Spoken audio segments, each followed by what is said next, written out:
Hey GITV, I'm Daniel. This is one of our very faithful customers, Andrew, so he's been kind enough to bring a lot of his gear in. So Andrew, thanks for coming in first of all. No problem. Cool. So first of all, how long have you been playing Airsoft and how did you get into Airsoft? I've been playing for about 6 years, and I just started playing around with some friends in the backyard and whatnot.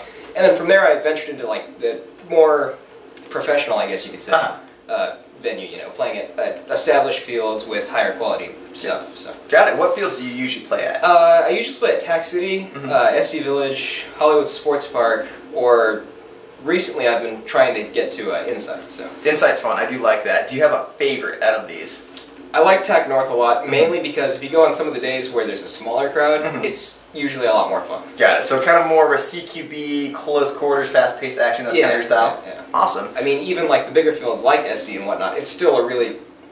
The engagement distances aren't very large, and it's still somewhat fast-paced. So. Yeah. I do like how at Tac City and Insight, the games are very, very quick. You're like 5 minutes back-to-back, so you're playing almost you get your money's worth. Exactly, for sure. So I know you got a lot of unique gear and guns on you. Can you explain some of that for some of the viewers? Well, let me go ahead and get the gun out of the way here. Here I have an Echo 1, see, there we go. An Echo 1 XCR. Nothing too fancy. I don't run any fancy optics. I run an internal LiPo, but I didn't bring that with me. I like it because it's small, compact, does everything it needs to do, and it's extremely versatile. Do you mind? Yeah, you can do that super quick. That was awesome. I didn't even know that was going to happen. So that's the gun I run. Let me go ahead and get this off. There we go. Put that over here. Okay. And then I know you got a secondary on your right side, right? So let me go ahead and draw that. I have a KWA 1911 here, modded by myself and some friends of mine to be not quite stock in performance. So. This is the Mark IV, correct? Yes. Okay. So what modifications have you done to it? You were explaining this to me earlier, and I was like, oh, it is kind of cool.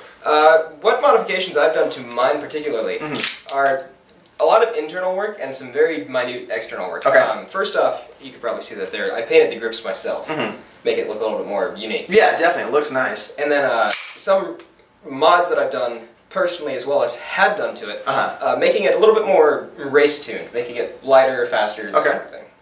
Which is very hard to do on KWAs because they're not. Yeah, the KWAs are very kind of hard to tune. I know you mentioned there's something else. You did a little trigger play, so I don't even know the details on it. But I had a chance to actually dry fire this, and the trigger's like very, very, very crisp, so that's kind of fun to work with. Yeah. The other thing, which we can't really show you on camera, but the iron sights on them, they're red. So Andrew has a secret for that. I'm not going to tell you. Also, you're wearing a lot of cool tactical gear. Can you show us and explain some of this tactical gear that you're wearing? Oh, sure.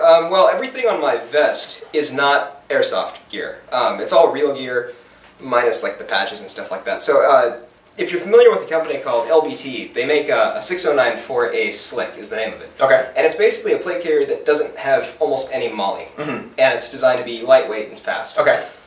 So I have a chest rig integrated into this here with some more pouches, so that I can pick and choose what I want to wear depending on where I'm going and what day it is. Got it. So you have a lot of modularity and options with it. Yeah, that's exactly why I wanted that. So if you can put your arms out just for a second, just looking at it, how it's kind of unique, you can actually see that we have just straps that are going around, so that's going to be very, very lightweight. And so what about the pouches that you're using here? This is actually something that we do carry. It's a brand new product. Yeah, these are actually Blue Force gear pouches. They've been around for a few years now, but they recently made some changes to make them lighter and better, according to the company.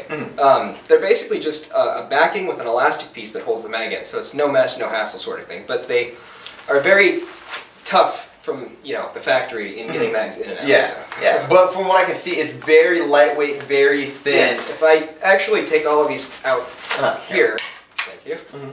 You can see how it sits almost like there's nothing on the front. It's just completely flat, so I'm not sure if you guys can see that on camera, but very, very low profile, very lightweight, so that's going to be great because you're quick and mobile. CQB, that's exactly what we're talking about. All right, Andrew, thanks a lot for coming in. Last thing I want to ask you, if you have one story to share with us from all your years of experience, either entertaining or just something that was really awesome that happened, what story could you share with us? Okay, well, this was actually at SC Village prior to Viper and whatnot. And before I had any of this cool gear, really nice guns and whatnot. I had gone there and I was wearing an old mask, not very good field of view.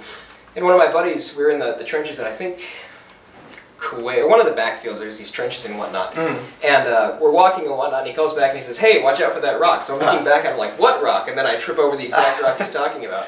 and everyone stacks up behind me, and I'm just getting this hail of fire from above us, and everyone's like, get off, get off. So just the worst time to trip, everything's super intense, and this is this rock thing. Just trying to warn you, you just go over it. That's great. Well, definitely not one of my highlights, so. Awesome. Well, I think we all have moments. I have some pretty embarrassing stories, but I want to stop here and save myself the embarrassed. Andrew, thank you very much for coming in. Daniel. Guys, this is Andrew. I'm Daniel. Thanks for watching.